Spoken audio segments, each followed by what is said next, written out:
Bienvenue à cette méditation, chers amis, ici le Père Alphonse. Nous sommes le samedi 26 novembre 2016, c'est-à-dire la véritable terminaison et clôture de l'année liturgique. Et l'évangile, le tout dernier que nous méditons, c'est Luc 21, 34 à 36, pour le compte de notre année C. Nous voici donc au terme de l'année. L'évangile du jour semble faire écho aux premiers mots de Jésus dans les évangiles synoptiques à la suite de Jean-Baptiste. Convertissez-vous et croyez à la bonne nouvelle. Ici, l'exhortation n'appelle plus simplement à changer de direction. Elle nomme les pierres qu'il faut écarter, les montagnes qu'il faut aplanir, les lourdeurs et les somnifères qui risquent de rendre le cœur du chrétien moins vigilant. Tout d'abord, la mise en garde ambiguë du Christ. Prenez garde à vous-même, dit-il. Cela nous indique qu'il y a des pièges, des ennemis, des dangers qui rôdent comme des lions si nous empruntons l'image utilisée par Saint Pierre un peu plus loin.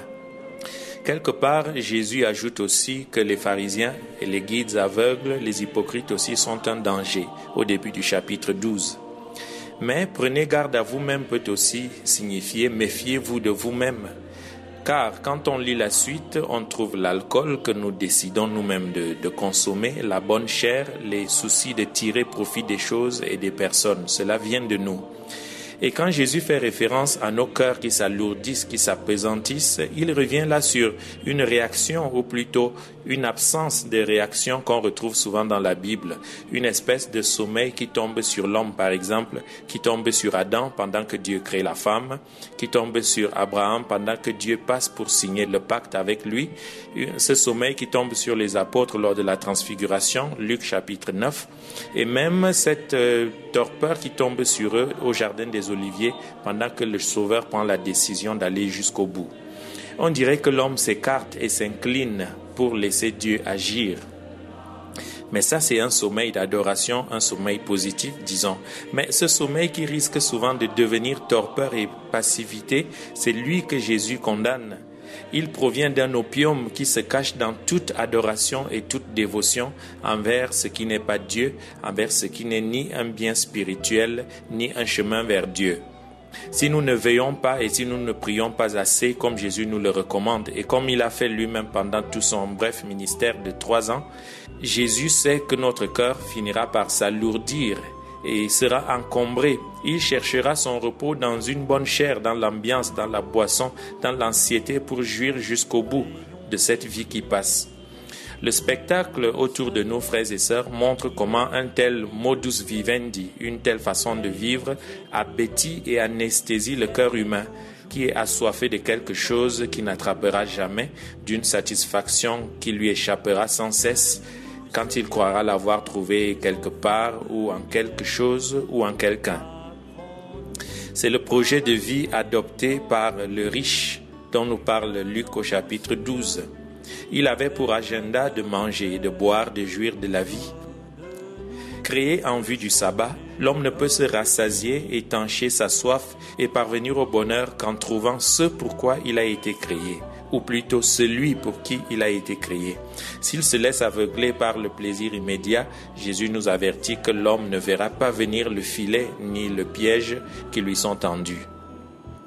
C'est pourquoi ce texte peut très bien se résumer dans le commandement final de Jésus, veillez et priez.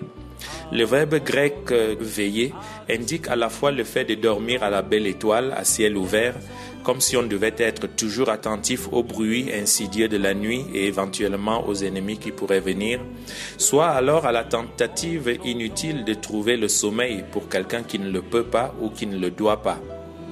Nous, les disciples, frères et sœurs, avec les 12, à la transfiguration, nous aussi, nous avons réussi à veiller pour voir la gloire du Christ, mais malheureusement, à Gethsémani, pour ne pas dire dans nos tentations, nous dormons et nous baissons la garde.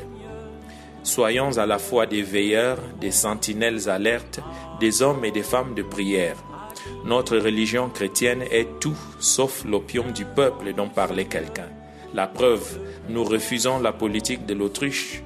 Nous ne noyons pas nos soucis et nos problèmes dans le divertissement et la fête. On dirait même que notre regard est plutôt pénétrant, même dans la nuit.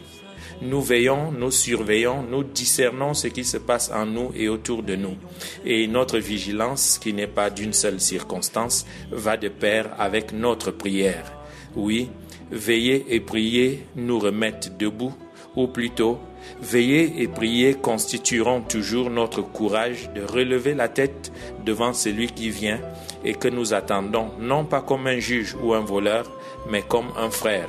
D'où la prière du livre de l'Apocalypse, Maranatha, viens Seigneur Jésus, nous t'attendons.